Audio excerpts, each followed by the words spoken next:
नमस्कार दोस्तों, सबको याद है आज से करीब 6 महीने पहले यानी कि लगभग 170 दिन पहले लद्दाख में एक बहुत मशहूर साइंटिस्ट जिन्होंने लद्दाख के लिए, भारत की सेना के लिए अनगिनत आविष्कार किए, जो गरीब बच्चों को पढ़ाने के लिए पूरी दुनिया के अंदर जाने जाते रहे, उनको एनएसए नेशनल सिक्योरिटी एक्ट के अंदर केंद्र सरकार ने गिरफ्तार कर लिया कि ये देश की सिक्योरिटी के लिए खतरा है।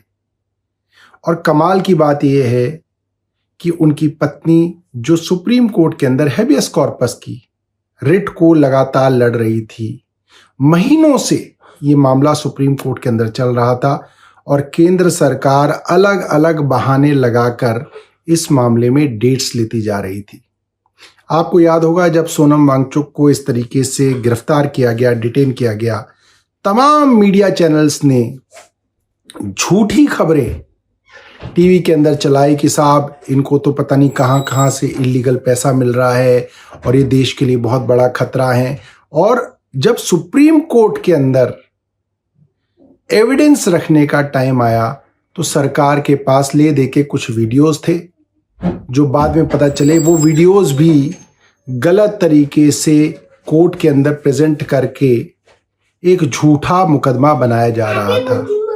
हेबियस कॉर्पस एक बहुत ही जो है कहा जा सकता है मैग्ना कार्टा 12वीं शताब्दी इंग्लैंड की कुछ जुडिशियल लीगल प्रिंसिपल्स से डिराइव होता है, जिसके अंदर सरकारें या जिसके पास पावर होती है, सत्ता होती है, वो नागरिकों को गलत तरीके से जेल में डाल दे, उसके अगेंस्ट ये रेमेडी होती है। और ये रेमेडी मतलब अपने आप में बहुत महत्वपूर्ण है किसी भी प्रजातंत्र के लिए।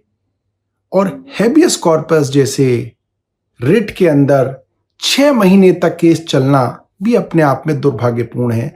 और आज इस बात से ये बात साफ हो जाती है कि केंद्र सरकार के पास सोनम वांगचुक जी के खिलाफ कोई ठोस सबूत नहीं था और आज नहीं तो कल सुप्रीम कोर्ट उनको रिहा करती। और इस एम्बैरेसमेंट से बचने के लिए सरकार ने सुप्रीम कोर्ट की अगली डेट से पहले सोनम वांगचुक के खिलाफ जो डिटेंशन ऑर्डर था उसको वापस ले लिया।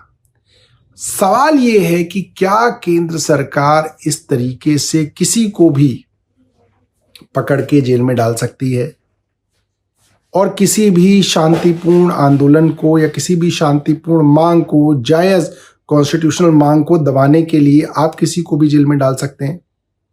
और क्या केंद्र सरकार 170 दिन सोनम वांगचुक के वापस कर पाएगी? क्या वो मीडिया जिसने इतना जहर फैलाया, वो चैनल्स जिन्होंने झूठ सोनम वांगचुक के खिलाफ फैलाया और उनको एक देशद्रोही की तरह आप सबके सामने दिखाया, वो सोनम वांगचुक से माफी मांगेंगे?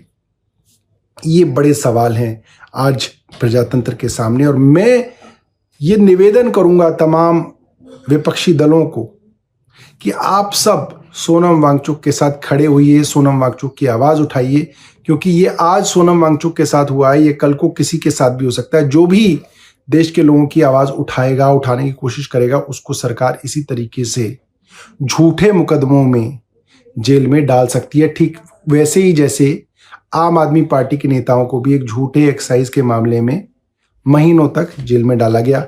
धन्यवाद। जय हिंद।